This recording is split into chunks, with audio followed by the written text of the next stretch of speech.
محمد وعلى آل محمد كما صليت على إبراهيم وعلى آل إبراهيم إنك حميد مجيد اللهم بارك على محمد وعلى آل محمد كما باركت على إبراهيم وعلى آل إبراهيم إنك حميد مجيد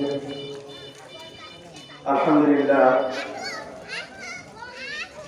আল্লামা মুস্তাফা রহমাতুল্লাহ আলাইহি দারুল কুরআন মাদ্রাসা অতিমখানার উদ্যোগে আয়োজিত বার্ষিক ওয়াজ মাহফিলের সম্মানিত সভাপতি, উপস্থিত দিন প্রিয় ইমান প্রিয় দিনদার ইমানদার মুসলমান ভাইরা, বুড়া বাবারা, যুবক ভাইরা, পর্দার আড়ালে আছেন এলাকার সম্মানিতা সরল মনা সর্বগুণে গুণান্বিত আমার মা ও বোনেরা, সারাদিনের ক্লান্তি শেষে ক্লান্তি দূর করার জন্য যখন বিশ্রামের জন্য আরামের বিছানায় যাবার কথা, ঠিক সেই মুহূর্তে যে রব্বুল আলামিন আপনাকে আমাকে মহাব্বত করে জান্নাতের টুকরা বাগানে বসার তৌফিক দিয়েছেন, তার জন্য সমস্বরে আওয়াজ দিয়ে বলি আলহামদুলিল্লাহ।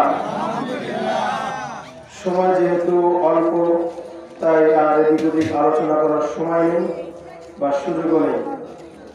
স্বল্প সময় যেহেতু কষ্ট করে আপনারা আসছেন, বসছেন, পারলে বাসায় থাকতে পারতেন, প্রধান বক্তা যখন আসবেন তখন আসতে পারতেন। আল্লাহ আপনাদেরকে ভালোবাসে বিধায় আপনাদেরকে ঘর থেকে বের করে এখানে নিয়ে আসছে।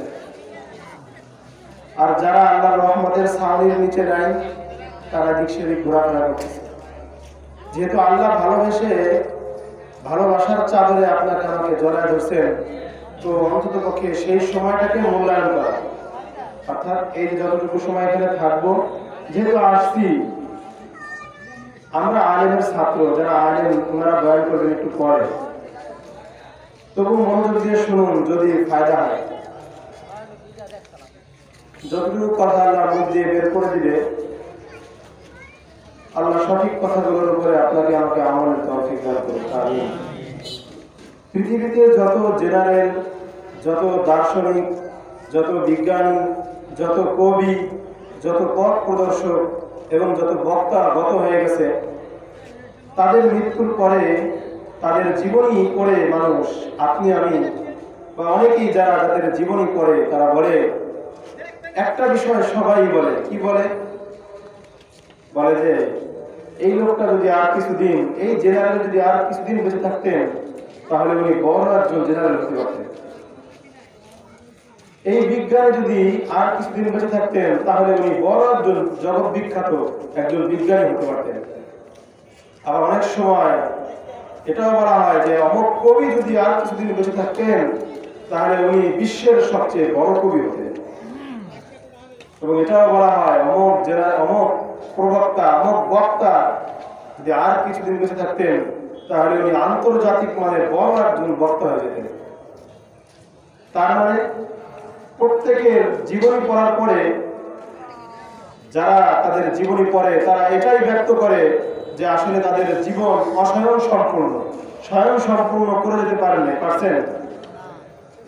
অল্প সময়, তো শর্ট সময়, যেন একটু মনোযোগ দিয়ে শুনবেন, পারছেন, তারা পারেন নাই। মানে যারা পাঠক, তারা তাদের বক্তব্য হলো যে তারা তাদের জীবনকে পূর্ণতা দান করতে পারে নাই, আর কিছুদিন বেঁচে থাকলে আরো ভালো কাজ করতে পারতেন, ঠিক না?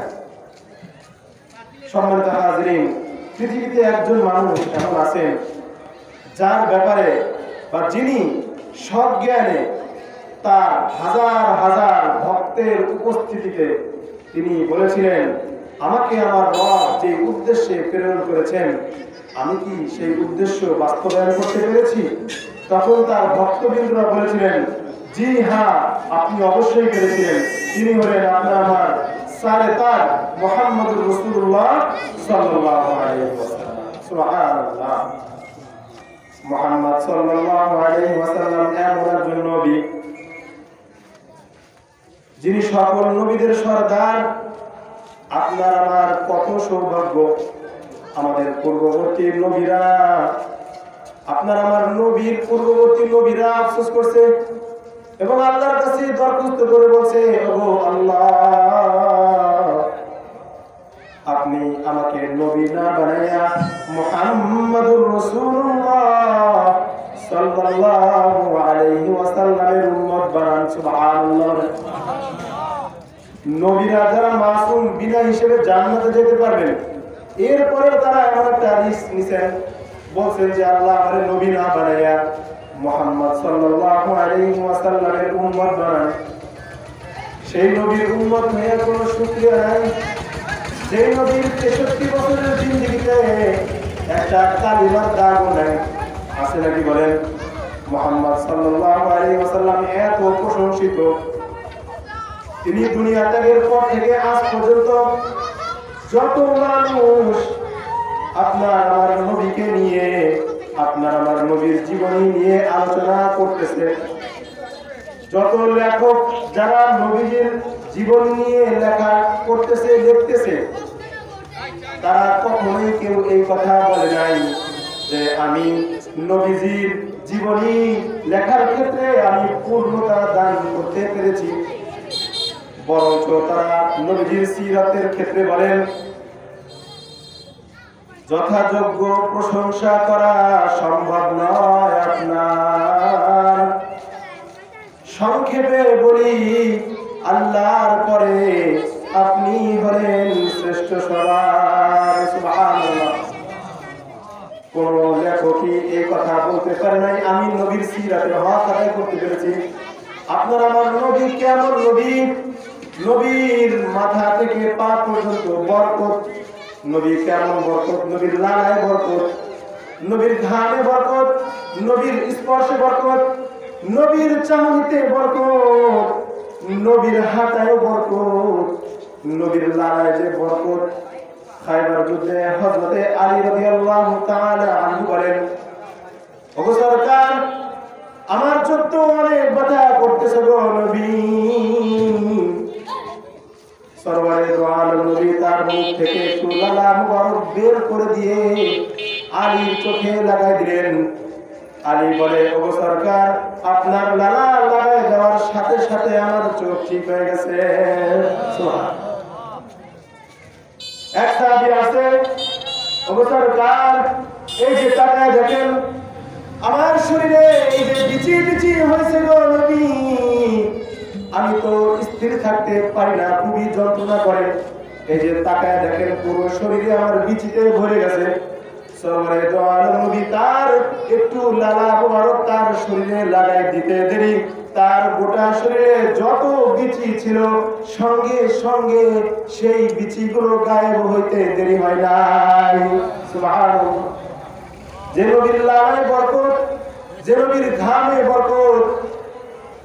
সাহাবায়ে কেরাম বলেন, আমরা যখন নবীকে তালাশ করতে বের হইতাম, মাঝে মাঝে যখন তাকে তালাশ করতাম, যেই পথ দিয়ে উনি হেঁটেছেন, উনি হেঁটে যাওয়ার অনেকক্ষণ পরেও সেই রাস্তায় এমন সুঘ্রাণ থেকে যেত যে আমরা বুঝতে পারতাম যে সরওয়ারে দো আলম নবী এই রাস্তা দিয়ে গেছেন। সুবহানাল্লাহ। একজন মহিলা আশিকা তার বাচ্চাকে বলে, ও বাবা, এদিকে আসো, এই যে একটা শিশি নাও, তোমার নবী সকাল থেকে হয়তো দুপুর পর্যন্ত কাজ করার পরে তার শরীর দিয়ে হয়তো ঘাম ঝরতেছে, তুমি এই শিশিটা লয়ে যাও এবং এই শিশিতে করে তোমার নবীর পবিত্র ঘাম লয়ে আসো, কারণ তোমার নবীর ঘামে এত ঘ্রাণ যে ওই মুখ যদি না খুলা, ওই শিশি যদি আটকে রাখি, কেউ যদি ঘরে প্রবেশ করে তাহলে বলে, আপনারা ঘরে কি মাখাইছেন? সুবহানাল্লাহ। আপনারা ঘরে কি মাখাইছেন? ঘরে তো ঘ্রাণ কেন? যে নবীর ঘামে ঘ্রাণ, যে নবীর লালায় বরকত, যে নবীর স্পর্শে বরকত। সরওয়ারে দো আলম নবী, ওনার কাছে এক সাহাবী আসছেন, এসে বলতেছে, ওগো সরকার, আমার মেয়ের বিবাহ একটু দোয়া করে দেন। নবীজি তার জন্য দোয়া করলেন। এরপরে বললেন, যখন ওই সাহাবী নবীজির থেকে প্রস্থান করলেন, ডাক দিলেন, বলেন এদিকে আসো, তোমাদের বিবাহ তো সেখানে তো আতরের প্রয়োজন, সেখানে তো আতর লাগবে, সুঘ্রাণ লাগবে। সরওয়ারে দু আলম নবীর কয়েক ফোঁটা ঘাম ওই সাহাবীকে দিয়ে দিলেন। ওই সাহাবী সেই ঘাম নিয়ে গেলেন। ঘাম নিয়ে যাওয়ার পরে বিবাহের সবাইকে দিলেন। তার পরিবারের সকল সদস্যদেরকে এক এক ফোঁটা করে দিলেন। এরপরে অবস্থাটা কি হলো? সাহাবায়ে কেরাম বলেন, ওই ঘরের প্রত্যেক সদস্যদের অবস্থা এমন হলো যে এরপর থেকে সকল সাহাবী ওই ঘরের সকল সদস্যদের ব্যাপারে জানতেন এবং বলতেন যে সুগন্ধিওয়ালাদের ঘর। আল্লাহু আকবার। কয়েক ফোঁটা ঘামে কত ঘ্রাণ যে এমন হয়ে গেছে, একবার নিচে সারা জীবন ঘ্রাণ বের হইতেছে, তাই না? যে নবীর লালায় বরকত, যে নবীর ঘামে বরকত, যে নবীর স্পর্শে বরকত। হযরতে উবাদা ইবনে সামিত রাদিয়াল্লাহু তাআলা আনহু উনি বলেন, হযরতে আনাস একবার আমাকে দাওয়াত করলেন, আমি তার দাওয়াতে অংশগ্রহণ করলাম। খাবার শেষে যখন হাত মুছার জন্য আমারে তার দাসী একটা তোয়ালে দিল, তো তোয়ালেটা ছিল অনেক নোংরা, অনেক ময়লা। আনাস রাদিয়াল্লাহু তাআলা তার দাসীরে বললেন, তোয়ালেটা পরিষ্কার করে নিয়ে আসো, তোয়ালেটা পরিষ্কার করে নিয়ে আসো। তার দাসী তোয়ালেটা তার কাছ থেকে নিয়ে আগুনে নিক্ষেপ করলেন, আবার উঠে আনলেন। হযরত উবাদা ইবনে সামিত বলেন, আশ্চর্য কি এক দৃশ্য! তোয়ালেটা আগুনের ভিতরে ছাড়লো, এরপরে আবার উঠে আনলো। আগুনের ছাড়ানোর পূর্বে ময়লা ছিল, আগুন থেকে যখন উঠাইলো তো সেই ময়লা আমার কিছুই দৃষ্টিগোচর হলো না। আমি দেখলাম কেমন যেন মনে হলো একটা জামা যেভাবে সাবান পাউডার দিয়ে ধোয়ার পরে যেভাবে পরিষ্কার হয়ে যায়, ওই তোয়ালেটা আগুনে ফালানোর পর সেরকম পরিষ্কার হয়ে গেছে। হযরত উমর ইবনে সামিত বলেন, আনাস কাহিনীটা কি? এটাকে তো ধুইলা না, আগুনের ভিতরে ফালাইলা, পরিষ্কার হয়ে গেল, এর মানে কি? কেমনে হইল, কিভাবে সম্ভব? বলে যে শুনেন, অনেক আগে আমি সরওয়ারে দু আলম নবী মুহাম্মদুর রাসূলুল্লাহ বলেন না সাল্লাল্লাহু আলাইহি ওয়াসাল্লাম, সাল্লাল্লাহু আলাইহি ওয়াসাল্লামকে আমি দাওয়াত করেছিলাম। উনি আমার ঘরে আসছিলেন। খাবারের পরে আমি ওনাকে এই তোয়ালে দিয়ে হাত মুছতে দিয়েছিলাম। সরওয়ারে দু আলম নবী এই তোয়ালে দিয়ে হাত মুছলেন। এরপর থেকে আজ পর্যন্ত আমরা কখনো এই তোয়ালে ধুই না। যখনই ময়লা হয়ে যায় আগুনে দেই আর পরিষ্কার হয়ে যায়। সুবহানাল্লাহ। আগুনে দেই আর কি হয়ে যায়? পরিষ্কার হয়ে যায়। আপনার আমার নবী কত বরকতময় নবী আপনি আমি পাইছি। সরওয়ারে দু আলম নবী একবার তার কন্যা ফাতেমা রুটি বেলতেছিলেন, রুটি বানাচ্ছিলেন, রুটি বানাচ্ছিলেন। তো তখন সরওয়ারে দু আলম নবী নিজের হাতে আটাকে পেশন করে দিলেন এবং রুটিকে একটু বেড়ে দিলেন। কিছুক্ষণ পরে সরওয়ারে দু আলম নবী বলেন, ওগো মা, কি হলো? এতক্ষণ কি লাগে নাকি রুটি বানাতে? বলে যে ওগো বাবা, সব রুটি তো হয়ে গেছে, এই কয়েকটা রুটি তো হইতেছে না, এই কয়েকটা রুটি তো আগুনে হইতেছে না, কাঁচাই হয়ে যাচ্ছে। সরওয়ারে দু আলম নবী বলে, ওগো মা, তোমার বাবার হাত, তোমার বাবার হাত এত বরকতময় যে যেখানে লাগে, যার উপরে লাগে সেই জিনিস আগুনে পোড়ায় না। সুবহানাল্লাহ। সরওয়ারে গরম এমন নবী আপনি আমি পাইছি, যেই নবীর মাথা থেকে পা পর্যন্ত রহমত। আল্লাহ বলেন, ওয়ামা আরসালনাকা ইল্লা রাহমাতাল লিল আলামিন। আমি আপনাকে বিশ্ববাসীর জন্য রহমত স্বরূপ প্রেরণ করেছি। ভাই একটু মনোযোগ দিয়ে শুনেন, অল্প একটু কয়েকটা কথা বলবো, সময় শেষের দিকে, প্রায় শেষের দিকে। সরওয়ারে দু আলম নবী, আল্লাহ যেমন পুরো বিশ্ববাসীর প্রতিপালক, মুহাম্মদ সাল্লাল্লাহু আলাইহি ওয়াসাল্লাম পুরো বিশ্বের জন্য রহমত। মুহাম্মদ সাল্লাল্লাহু আলাইহি ওয়াসাল্লামের রহমতের বেশিরভাগ পেয়েছেন আপনি আমি, উম্মতে মুহাম্মাদি বেশিরভাগ পেয়েছে, মানুষ বেশি পেয়েছে। কেমনে বলে যে মুহাম্মদ সাল্লাল্লাহু আলাইহি ওয়াসাল্লাম আল্লাহর কাছে দোয়া করছে, ওগো আল্লাহ, ওগো আমার রব, পূর্ববর্তী নবীর উম্মতদের গুনার কারণে যেভাবে আপনি বারো শুকর বানায় দিয়েছেন গো আল্লাহ, আমার উম্মতের গুনার কারণে আমার উম্মতের চেহারা আপনি বিকৃতি করে দিয়েন না। নবীজির এই দোয়াকে আল্লাহর সাথে সাথে কবুল করে নিলেন। নবীজির এই দোয়া যদি কবুল না হতো তাহলে আজকে সমাজে 90% মানুষ, আগের যুগের যে সকল মানুষ গুনাহের কারণে শুকুর হয়েছে, কুকুর হয়ে গেছে, আল্লাহ তাআলা আগুনের বৃষ্টি বর্ষণ করে ধ্বংস করে দিয়েছেন। এর থেকে হাজার গুণের অন্যায় আপনি আমি করি, কিন্তু আল্লাহ রাব্বুল আলামিন নবীর ওই দোয়া কবুল করেছেন বিধায় আপনি আমি আমার আসল চেহারায় আছি। নাইলে আগের নবীর উম্মতের মতো 12 শুকর কুকুর হয়ে যেতাম। আল্লাহ তো বলেছিলেন কুনু কিরাদাতান খাসিন। এজন্য মানুষ নবীর রহমতটা বেশি পাইছে। নবীর রহমত জীবজন্তু পাইছে, প্রাণীও পাইছে, পাই কি পায় নাই? পাই নাই? একবার সরওয়ারে দু আলম নবী এক সাহাবী বাড়িতে গেছে, নবীকে দেখে একটা উট কি যেন বলে, একটু মনোযোগ দিয়ে শুনেন বাবারা। নবীকে দেখে উট কি যেন বলে, উটের চোখ দিয়ে পানি। সরওয়ারে দু আলম নবী উটের কাছে গিয়ে ওটিকে মাথায় হাত বুলিয়ে দিলেন।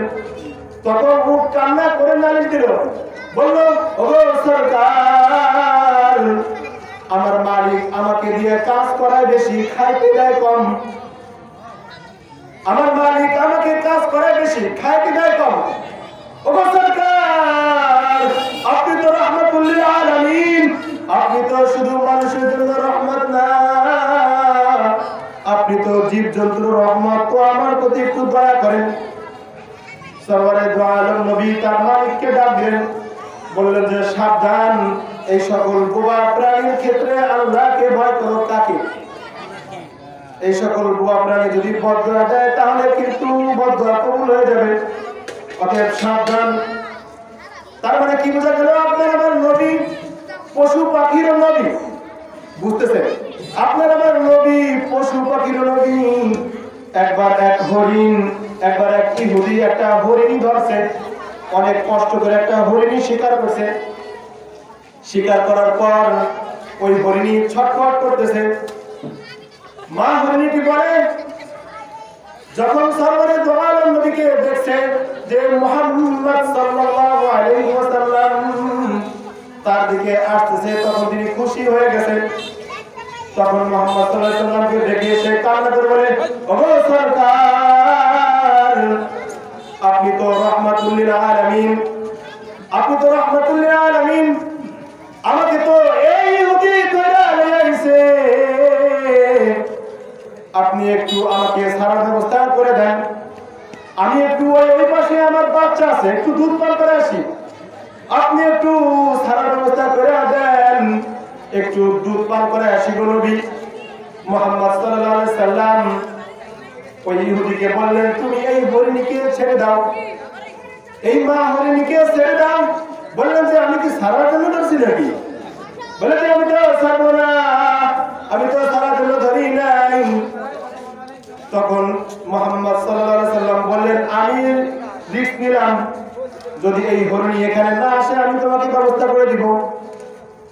হরিণীর রশি যখন ছেড়ে দেওয়া হলো, হরিণী লাফাইতে লাফাইতে তার বাচ্চাকে দ্রুত গিয়ে দুধ পান করাইল। দুধ পান করাইয়া ফিরতে একটু দেরি হয়ে গেছে, যেহেতু বাচ্চারা ক্ষুধার্ত, একটু খানা খাওয়াইছে, দুধ খাওয়াইছে। একটু দেরি হয়ে গেছে, এসে বলে ও সরকার আমাকে ক্ষমা করে দেন গো নবী, আমার জন্য আপনার এখানে দাঁড়িয়ে কষ্ট করতে হয়েছে গো নবী। আমি তো আমার বাচ্চার দিকে তাকাইয়া এতটুকু আপনাকে বলছি, আপনি আমাকে মাফ করে দেন নবী। যখন কাফের এই হালাত দেখছে যে হরিণীকে ছাইড়া দিল আবার ফিরে আসছে, ওই ইহুদি মুহাম্মদ সাল্লাল্লাহু আলাইহি ওয়াসাল্লামের ওই হরিণীকে এমন অনুসরণ, হরিণী মাটি মুহাম্মদ সাল্লাল্লাহু আলাইহি ওয়াসাল্লামকে এমন অনুসরণ করার কারণে এই আশ্চর্য দৃশ্য দেখে ওই ইহুদি সাথে সাথে কালিমা পড়ে মুসলমান হয়ে গেছে। সুবহানাল্লাহ। হুজুর চলে আসছেন, আমি আর কথা বলবো না। যেই নবী শুরু থেকে শেষ পর্যন্ত দুনিয়ায় আসছেন কান্না করছেন, যাওয়ার সময় কান্না করছেন, এবং যখন হাদিসের ভিতরে আসছে যখন উনি উঠবেন কিয়ামতের সময় তখনও কান্না করতে করতে উঠবেন, তখনও বলবেন ইয়া উম্মতি উম্মতি, আমার উম্মতের কি অবস্থা। আর সেই উম্মতের মাথা থেকে পা পর্যন্ত খুঁজলে রাসূলের সুন্নাত পাওয়া যায় না। সেই উম্মত নামাজ পড়ে ঠিকই, কিন্তু সেই নামাজে তার নবীর যে কত সুন্নাত আছে মহাব্বত নিয়ে ভালোবেসে যে আদায় করতে হয় এতটুকুই নাই, তাই সারাভাবে নামাজ পড়ে নিচ্ছি, এই নামাজ দিয়ে কি নাজাত পাওয়া যাবে? যতটুকু কথা বললাম আল্লাহ সুবহানাহু ওয়া তাআলা এই কথার মধ্যে ভুল ভ্রান্তি আপনার আমার স্মৃতিপট থেকে মুছে দিয়ে